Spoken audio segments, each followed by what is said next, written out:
Has debate jargon become too much of a chore? Does every round you enter leave you wanting to know more? Well, look no further because one clap is the key. It's time for Professor Graham and Kevin's ABCs. Hello everybody, welcome back to another episode of Professor Graham's ABCs of Debate. I'm Professor Graham, here with my pal Kevin, and today the word of the day is going to be counterplan. So without further ado, let's jump into it. Counterplan, counterplan, counterplan. A vile and evil mechanism for getting ahead in debate, and I'm all here for it. Counterplans in debate tend to have a million moving parts, which is fair because unlike disadvantages or even topicality arguments, there tends to be a lot of disagreement in the debate community about what constitutes a fair way to conduct the usage of these arguments within a round.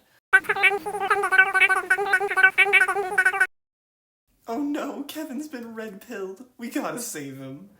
I promise that not only are counterplans allowed in all of the debate activities, but the strange way y'all like to pretend that they don't exist or that they're not allowed only makes your lives harder.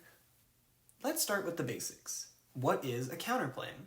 At its most basic level, a counterplan is exactly what it sounds like, a counterproposal against the advocacy of the affirmative team. Counterplans tend to be made up of two components, those being solvency and a net benefit. For solvency, counterplans should try to explain what parts of the AF they're trying to solve. If you're running a counterplan that uses the states instead of the federal government as the actor, then the solvency should reflect the idea that the states are able to perform the affirmative plan. If you're running an advantage counterplan to solve the affirmative's Russia impact, for example, your solvency should explain how your proposal is also capable of solving for their impact.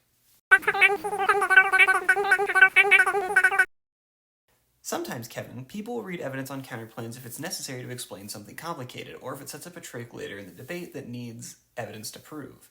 Outside of that, a lot of teams tend to take the gamble and just say that they'll read new evidence in later speeches if their solvency is contested.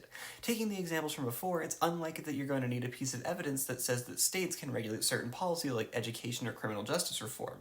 Likewise, even most advantage counterplans that tack on multiple planks to solve several parts of the affirmative tend to lack in evidence as well. Now, outside of the counterplan's ability to solve the AF, for competition purposes they must be mutually exclusive from the affirmative. And don't say a word, Kevin, I'm well aware I just said a bunch of nonsense. I promise I'll break it down. Let's start with competition. Counterplans, as I mentioned before, are evil and tricky, which is why you would run one that solves the entirety of the affirmative. However, you can't run a counterplan that just solves all the world's problems instantaneously because you haven't proven why the AF is a bad idea, just that another solution exists. Because of this, counterplans should seek to be mutually exclusive from the affirmative by affecting areas the AF doesn't. Let's take the 50 states counterplan, something very popular in policy debate. This counterplan is starting to be competitive because it doesn't use the same actor as the affirmative. It uses the states instead of the federal government. However, to make it actually competitive, it must not be able to happen at the same time as the affirmative. As I mentioned before, if a counterplan fails to be mutually exclusive, then it doesn't get to win. This argument is what we call the permutation, or PERM for short. Basically, it's a very quick way of saying that if you're able to do both plans at the same time, then there's no reason to reject the affirmative. Counterplans are not offense and cannot win a round on their own without some help. Thus, I introduce you to the net benefit.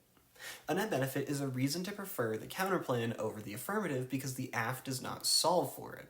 Net benefits are key to making counterplans mutually exclusive because if you were to do both the policy options at the exact same time, you would cause something bad to happen. For example, taking the 50 states counterplan, it's usually paired with either a federalism DA or a politics DA because the action of the states is not perceived as federal action or overreach, which would link into both of those DAs respectively. Thus, the counterplan solves 100% of the affirmative while avoiding something bad. This is an example of a counterplan the AF would struggle to perm, because if you did both, the feds and the states at the same time, you would still have some federal control or federal perception, resulting in those DAs the negative brought up, which is a reason to prefer the counterplan alone. Well, the simple answer is that you can just answer their solvency mechanisms straight up, or win why your AF is still a better idea. This is where I'll introduce the X key warrants, or reason why your affirmative is necessary or a prerequisite to other policy options, meaning it's still the best choice. Take our example from earlier. If the 50 states counterplan scares you, then you should find an AF that has a really good answer to that counterplan, either through a policy proposal that cannot be done by the states, or by using a specific branch like the courts to prove why the court's decision on that issue is so necessary. Thus, you've created a Fed key warrant that helps you beat back any counterplans that change the actor away from the federal government. These are essential at the start of a new topic and will be important to keep in the back of your mind as you continue to make AFs throughout the year.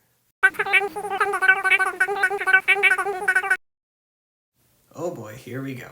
First off, progressive LD follows a lot of the same trademarks of policy debate, so everything from earlier totally applies, and you should pay attention regardless of the circuit you're on, because I promise you will run into somebody who does that type of debating at some point in the future.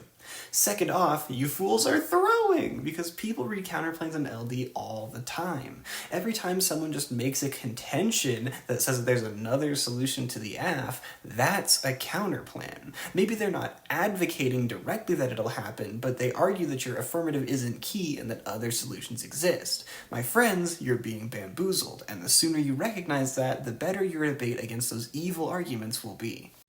Counterplans are complex, and we definitely didn't cover it all here. In fact, I think we hardly scratched the surface on some of these issues. However, I do hope that this baseline of understanding will be useful to you and you can understand counterplans just a little bit better in the next round you enter. Anything to add, Kevin? Goner? I hardly know her. Hey, thanks again for watching today's episode of Professor Graham's ABCs of Debate. As always, I'm Professor Graham, and that's my pal Kevin. Yeah, if you ever need any help with debate stuff at all, my email should be right up here. Just make sure you CC your coach. I'll get back to you as soon as I possibly can with any debate tips that you might need. I'll drop that knowledge on you. Bam. Thanks for watching. It's been a pleasure. See y'all later.